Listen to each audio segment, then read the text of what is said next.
Le comte de Monte Cristo,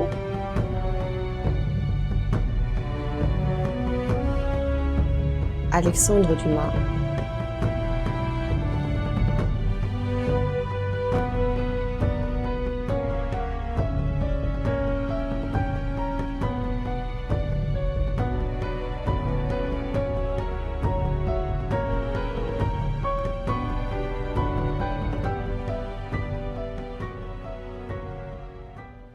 Chapitre 1. Marseille. L'arrivée. Le 24 février 1815, la vigie de Notre-Dame de la Garde signala le 3 mâts le Pharaon, venant de Smyrne, Trieste et Naples. Comme d'habitude, un pilote côtier partit aussitôt du port, rasa le château d'If et alla aborder le navire entre le cap de Morgion et l'île de Rion. Aussitôt, comme d'habitude encore, la plate-forme du fort Saint-Jean s'était couverte de curieux, car c'était toujours une grande affaire à Marseille que l'arrivée d'un bâtiment, surtout quand ce bâtiment, comme le Pharaon, a été construit, gréé, arrimé sur les chantiers de la vieille fossée et appartient à un armateur de la ville. Cependant, ce bâtiment s'avançait. Il avait heureusement franchi le détroit que quelques secousses volcaniques a creusé entre l'île de Calazarègne et l'île de Jaros. Il avait doublé Pomègue, et il s'avançait sous ses 3 huniers, son grand foc et sa brigantine, mais si lentement et d'une allure si triste que les curieux, avec cet instinct que pressent un malheur, se demandaient quel accident pouvait être arrivé à bord. Néanmoins, les experts en navigation reconnaissaient que, si un accident était arrivé, ce ne pouvait être au bâtiment lui-même, car il s'avançait dans toutes les conditions d'un navire parfaitement gouverné. Son ancre était en mouillage, ses haubans de beaupré décrochés, et près du pilote, qui s'apprêtait à diriger le Pharaon par l'étroite entrée du port de Marseille, était un jeune homme, aux gestes rapides et à l'œil actif, qui surveillait chaque mouvement du navire et répétait chaque ordre du pilote. La vague inquiétude qui planait sur la foule avait particulièrement atteint un des spectateurs de l'esplanade de Saint-Jean, de sorte qu'il ne put attendre l'entrée du bâtiment dans le port. Il sauta dans une petite barque et ordonna de ramer au-devant du Pharaon, qu'il atteignit en face de l'anse de la réserve. En voyant venir cet homme, le jeune marin quitta son poste à côté du pilote et vint, le chapeau à la main, s'appuyer à la muraille du bâtiment. C'était un jeune homme de 18 à 20 ans, grand, svelte, avec de beaux yeux noirs et des cheveux d'ébène. Il y avait dans toute sa personne cet air calme et de résolution particulier aux hommes habitués, depuis leur enfance, à lutter avec le danger. « Ah, c'est vous, Dantès !» cria l'homme à la barque. « Qu'est-il donc arrivé ? Et pourquoi cet air de tristesse répandu sur tout votre bord ?»« Un grand malheur, monsieur Morel, » répondit le jeune homme. Un grand malheur, pour moi surtout. À la hauteur de Civita Vecchia, nous avons perdu ce brave capitaine Leclerc. Et le chargement ? Demanda vivement l'armateur. Il est arrivé à bon port, monsieur Morel, et je crois que vous serez content sur ce rapport. Mais ce pauvre capitaine Leclerc, que lui est-il donc arrivé ? Demanda l'armateur d'un air visiblement soulagé. Que lui est-il donc arrivé à ce brave capitaine ? Il est mort ? Il est mort. Tombé à la mer ? Non, monsieur. Mort d'une fièvre cérébrale, au milieu d'horribles souffrances. Puis se retournant vers ses hommes. « Holàhée !» dit-il. « Chacun son poste pour le mouillage. » L'équipage obéit. Au même instant, les 8 ou 10 matelots qui le composaient s'élancèrent les uns sur les écoutes, les autres sur les bras, les autres aux drisses, les autres aux halebasses des focs, enfin, les autres aux cargues des voiles. Le jeune marin jeta un coup d'œil nonchalant sur ce commencement de manœuvre, et voyant que ses ordres allaient s'exécuter, il revint à son interlocuteur. « Et comment ce malheur est-il donc arrivé ?» continua l'armateur, reprenant la conversation où le jeune marin l'avait quitté. « Mon Dieu, monsieur, de la façon la plus imprévue. » Après une longue conversation avec le commandant du port, le capitaine Leclerc quitta Naples fort agité. Au bout de 24 heures, la fièvre le prit, 3 jours après, il était mort.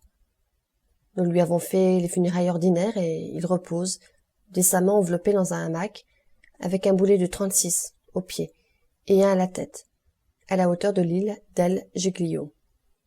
Nous rapportons à sa veuve sa croix d'honneur et son épée. C'était bien la peine, continua le jeune homme, avec un sourire mélancolique, de faire 10 ans la guerre aux Anglais, pour en arriver à mourir, comme tout le monde, dans son lit. Dame, que voulez-vous, monsieur Edmond, reprit l'armateur, qui paraissait se consoler de plus en plus. Nous sommes tous mortels. Et il faut bien que les anciens fassent place aux nouveaux. Sans cela, il n'y aurait pas d'avancement, et du moment que vous m'assurez que la cargaison est en bon état. Monsieur Morel, je vous en réponds.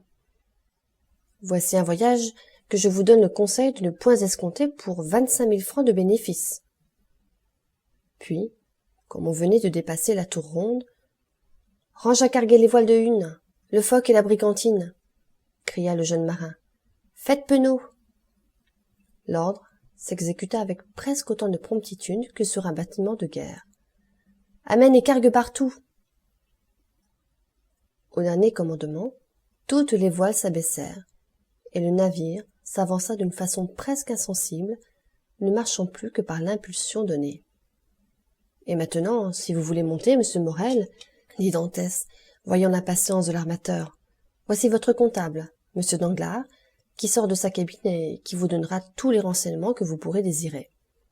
Quant à moi, il faut que je veille au mouillage et que je mette le navire en deuil. » L'armateur ne se le fit pas dire 2 fois. Il saisit un câble que lui jeta Dantès et, avec une dextérité qui eût fait honneur à un homme de mer, il gravit les échelons cloués sur le flanc rebondi du bâtiment, tandis que celui-ci, retournant à son poste de second, cédait la conversation à celui qui l'avait annoncé sous le nom de Danglars et qui, sortant de sa cabine, s'avançait effectivement au-devant de l'armateur. Le nouveau venu était un homme de 25 à 26 ans, d'une figure assez sombre, obséquieux envers ses supérieurs, insolent envers ses subordonnés.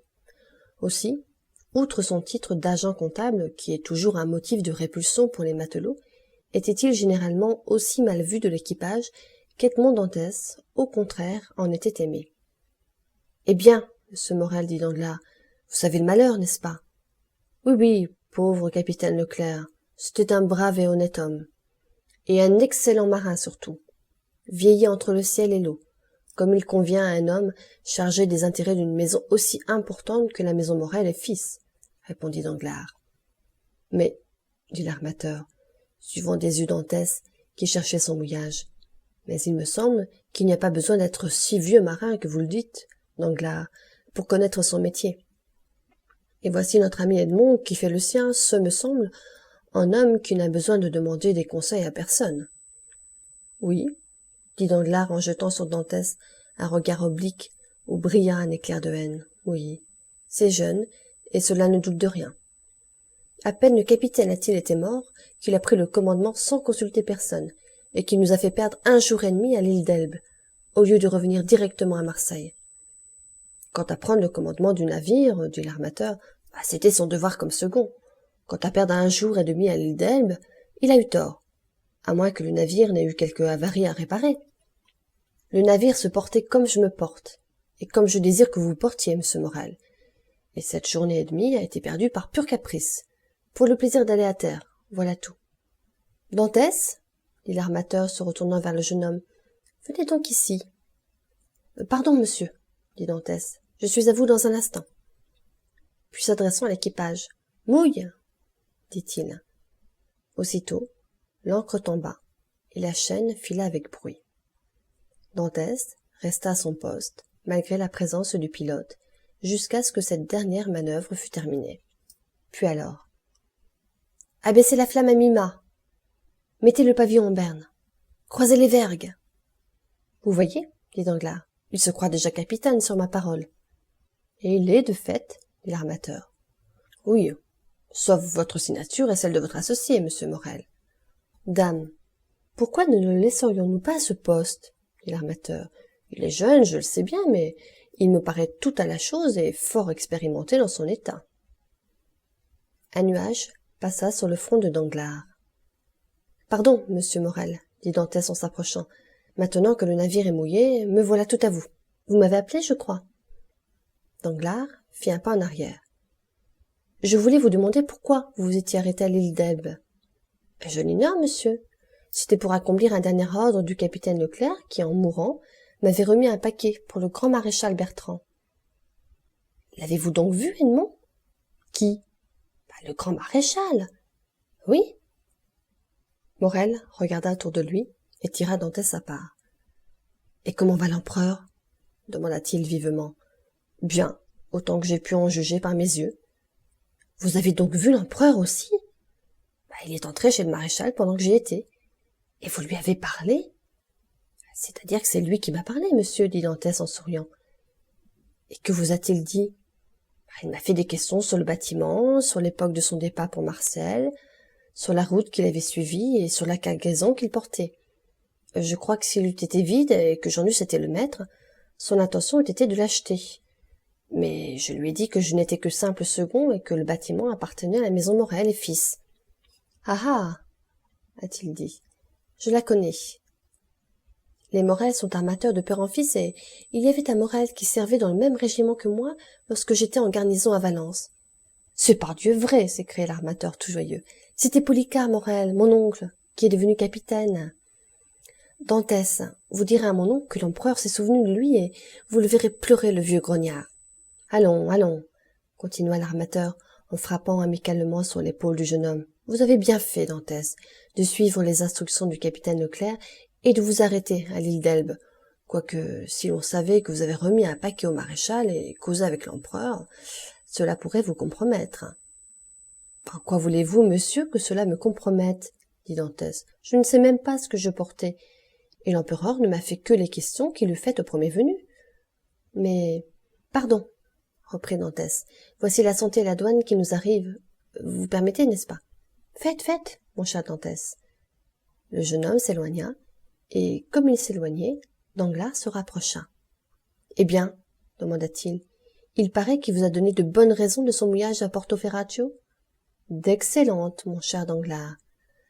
Ah, tant mieux, répondit celui-ci, car c'est toujours pénible de voir un camarade qui ne fait pas son devoir. Dantès a fait le sien, répondit l'armateur, et il n'y a rien à dire. C'était le capitaine Leclerc qui lui avait ordonné cette relâche. À propos du capitaine Leclerc, ne vous a-t-il pas remis une lettre de lui? Qui? Dantès? À moi, non.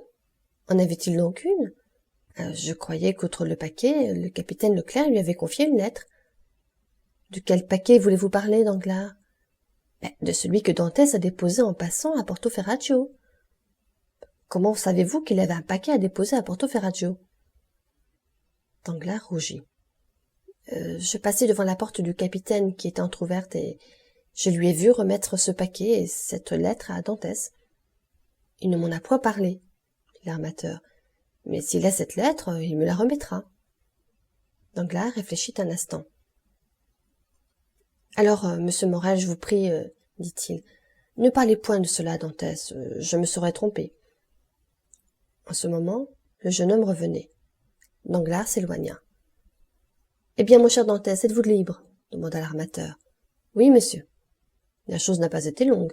Non, j'ai donné au douanier la liste de nos marchandises et, quant à la consigne, elle avait envoyé avec le pilote côtier un homme à qui je remis nos papiers.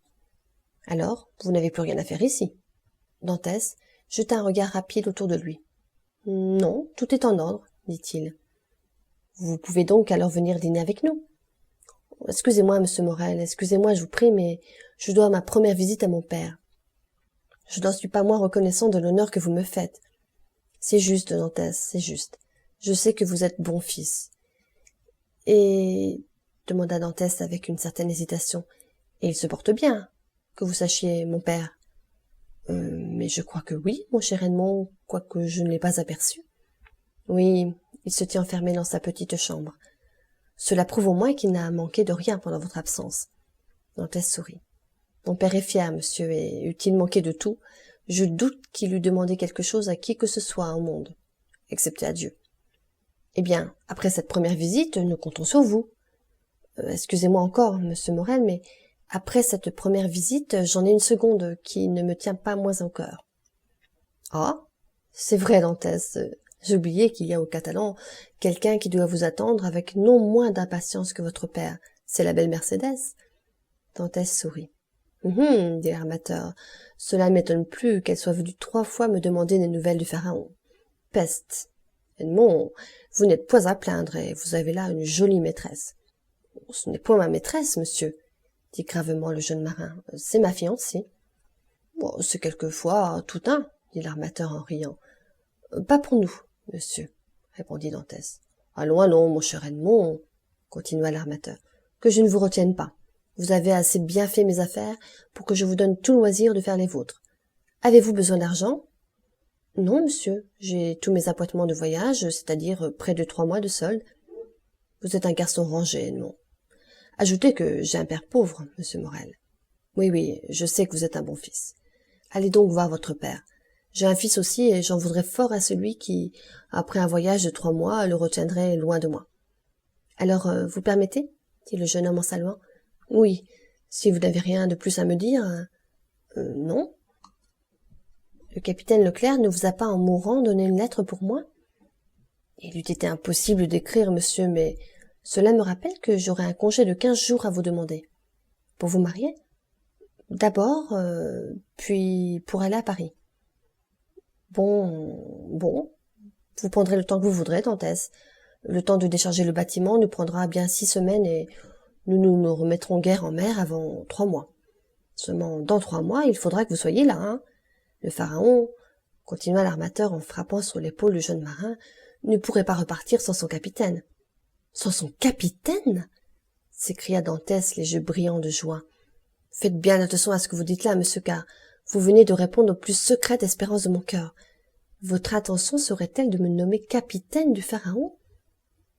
Si j'étais seul, je vous tiendrais la main, mon cher Dantès, et je vous dirais, c'est fait.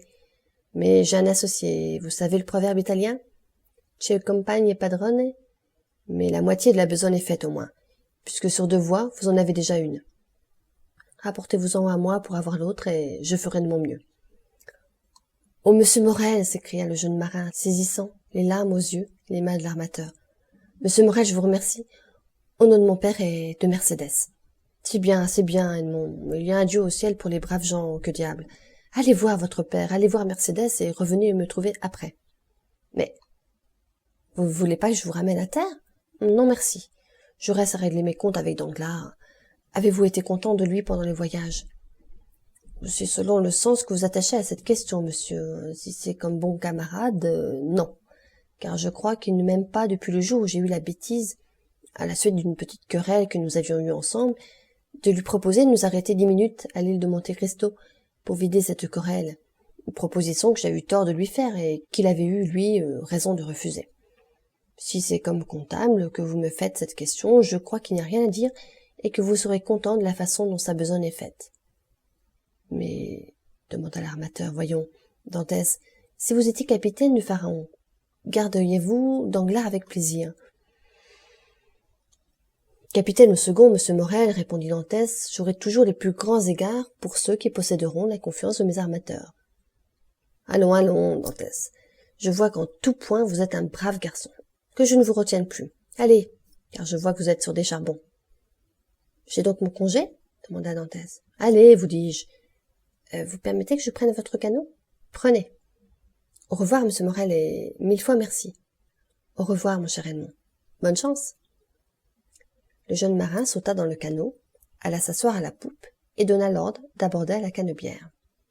2 matelots se penchèrent aussitôt sur leur rame, et l'embarcation glissa aussi rapidement qu'il est possible de le faire, au milieu des 1000 barques qui obstruent l'espèce de rue étroite qui conduit entre 2 rangées de navires, de l'entrée du port au quai d'Orléans. L'armateur le suivit des yeux en souriant, jusqu'au bord, le vit sauter sur les dalles du quai et se perdre aussitôt au milieu de la foule bariolée qui, de 5 heures du matin à 9 heures du soir, encombre cette fameuse rue de la Canebière, dont les phocéens modernes sont si fiers, qu'ils disent avec le plus grand sérieux du monde et avec cet accent qui donne tant de caractère à ce qu'ils disent. Si Paris avait la Canebière, Paris serait un petit Marseille.